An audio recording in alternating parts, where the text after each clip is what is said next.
Good morning sa atin lahat. Uy, malabo yung aking nasa mo na. Yan, good morning po.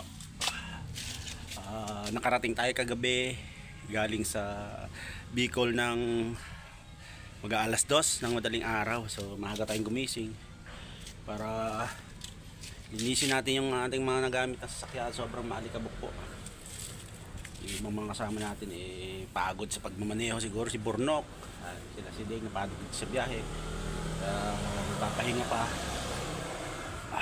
Kasi pagka nagising ako ng alarm hindi na ako nakatulog. So ito po, nilinis sa atin tong samban, tapos mamaya yung titanium. Yun, balikan ko kayo mga business. Alright business, nakatapos na tayong dalawang sasakyan, isang pick-up at saka isang van. Alright, malinis na. Ay, right, magandang exercise to mga business namin minamahal.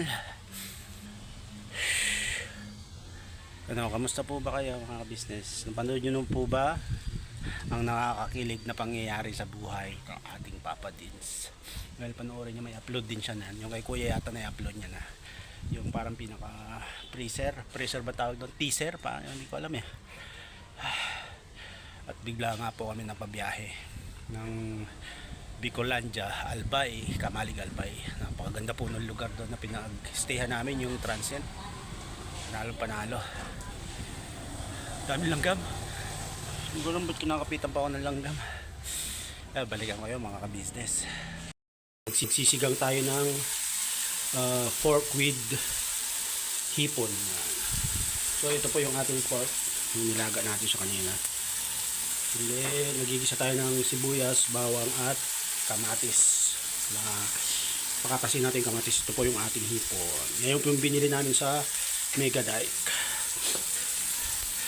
Alright, gisa-gisa po muna tayo. Let's go! So ayan na po, maglalagay po tayo ngayon ng sabaw. Alright, kunin po natin ang ating ilalagay na sabaw po.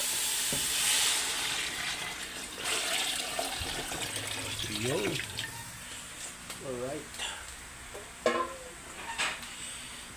Alright. Pakuluin po natin siya. Kumukulo-kulo na. Pinapalambot pa natin yung pinaka pork. Yan, karne ng baboy mga kabisis. Yan. So check po natin kung malambot na.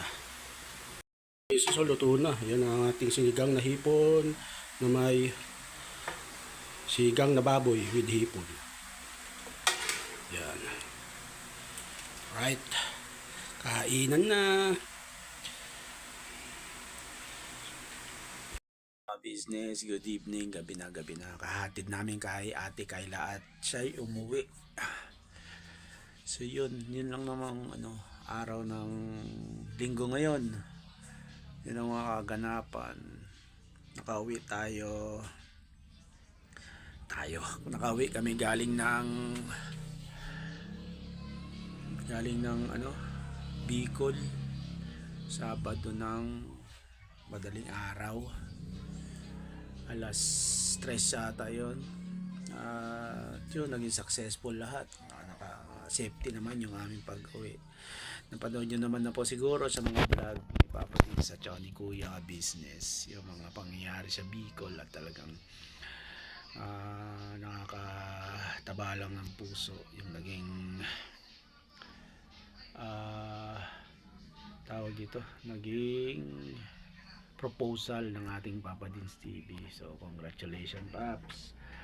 At talaga namang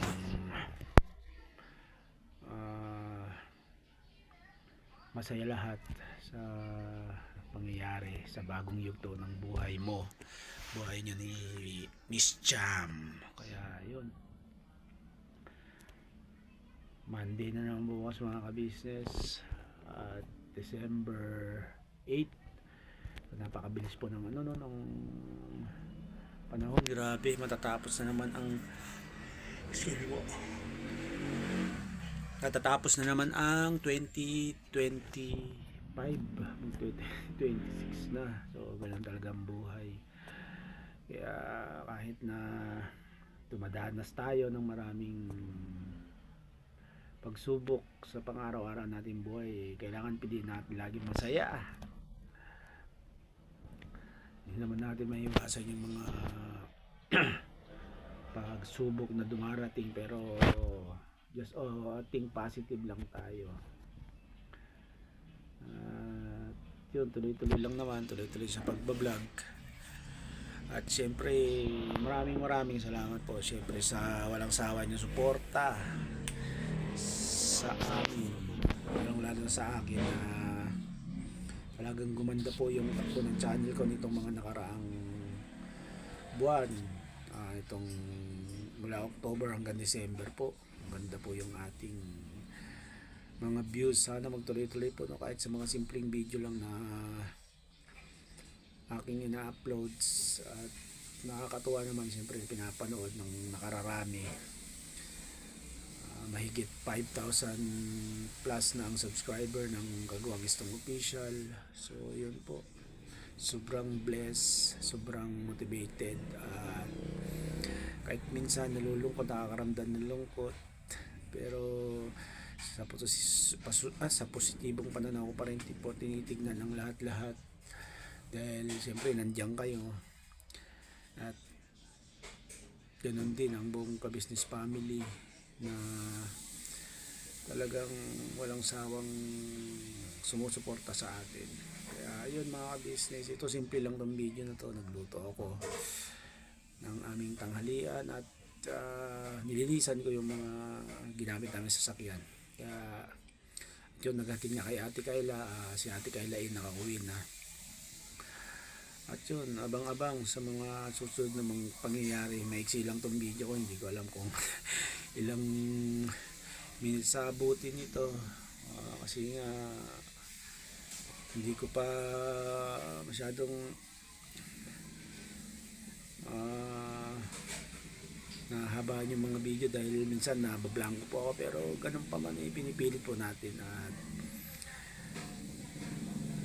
yun, magtatapos ang taon, malapit na siguro. Gusto ko nang simulan yung aking travel vlog, yung pag-travel at puntahan yung mga magagandang lugar dito sa Pilipinas. Yun din, tuklasin yung mga, siyempre mahilig tayo sa pagluluto, tuklasin yung mga delicacy, nakakaibang delicacy ng bawat bayan o lugar na ating mararating sa ating pagta-travel vlog. Yun po talaga ang sinasabi ng aking damdamin na gawin ko. Kasi habang kaya pa mga business. Kaya nire-ready ko siyempre yung aking isipan, yung aking puso at aking katawan para, di ba, siguradong hindi ganun kadali yung susuungin kong pagta-travel vlog. At siyempre kukuha din tayo ng mga tips sa mga batikang vlogger na ang kanilang mga content is pagta-travel vlog. Kaya yun mga business, abang-abang sa mga susunod na mga kaganapan.